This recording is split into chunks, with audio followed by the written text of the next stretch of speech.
1856 and you are there. Our teacher says that a woman named Eunice Newton Foote was the first person to discover the danger of global warming. Eunice Newton Foote, née Eunice Newton, was born in Connecticut August 23, 1819.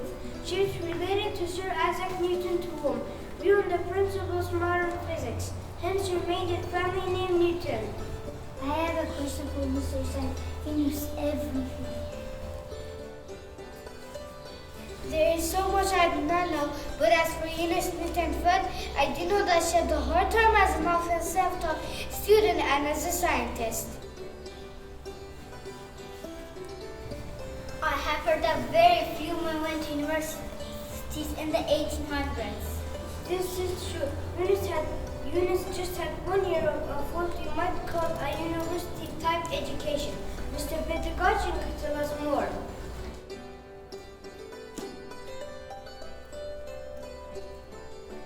Eunice was a very unusual woman. She was interested in chemistry and physics and carried out experiments by herself.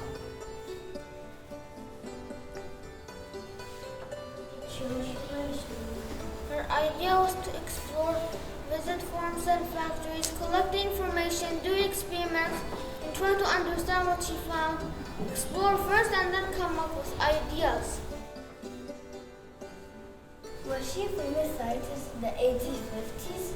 Not really, but her groundbreaking work on global warming was published in the United States, Canada, and Scotland. Being that she was a male scientist, took little notice. A suffragette from the 1850s would be able to tell us more. A suffragette from 1850s is arrogant and attorney. She has no idea of what rights women have today. She can only speak from her daily of experience.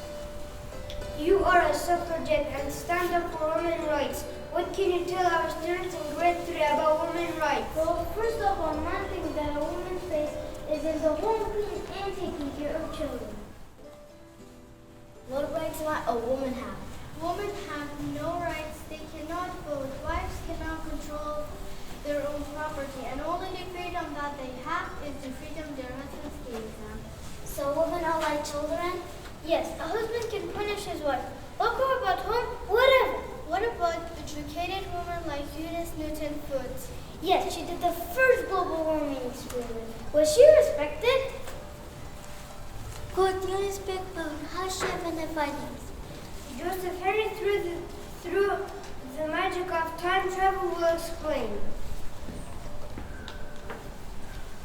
Women speaking in public is of course frowned upon, so I volunteered to read her paper.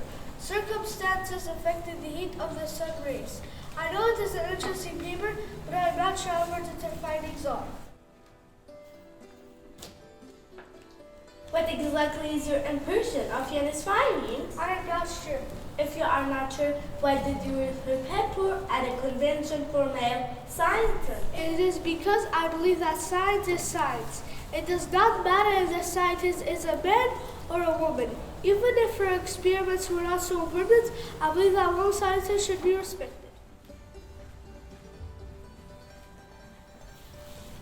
So you think that the fact that Eunice is a woman is a very serious problem?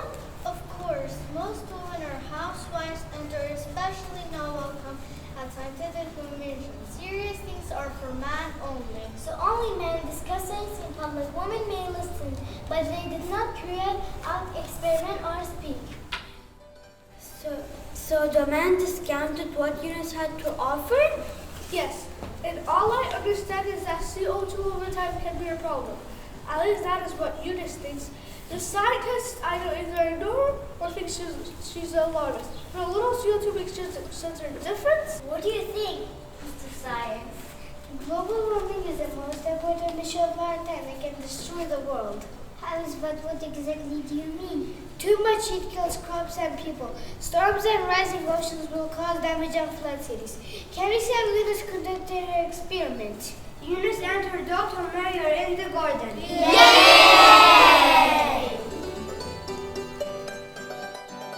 What are you doing, Mary? What are they selling us in the monitors for? Well, we burn a lot of things and fire produces a lot of carbon dioxide. I was just wondering what it'll do to the atmosphere over time. And you use these two cylinders to find out what happens? Yes, one cylinder had regular air, the air we breathed, and the other was full of carbon dioxide. There was also some moisture in both of them. What was the next step to the experiment? I put both cylinders in the sun. The one with carbon dioxide became hotter and stayed hot for a long time, even when I put it in the shade. So what did your experiment predict? An atmosphere with carbon dioxide will give our Earth a high temperature. There will be an increase in temperature and weight. And of course, as a scientist, you know that this is a problem. So because nobody wants to listen to you, we are in a hot in the 2017. That is correct. That's right. Folks should have listened. Science is science. It has no gender. That's right, folks. We need to rethink how we live and make big changes. We need to go green and clean. That means using energy does not pollute. We can no longer release carbon dioxide and methane into the air. Well, ladies and gentlemen, this is the end of our plan. We students in grade 3 have learned a lot about global warming. Very few people know about Eunice Noodlefoot. She is our amateur scientist and an inspiration for us all. Yay!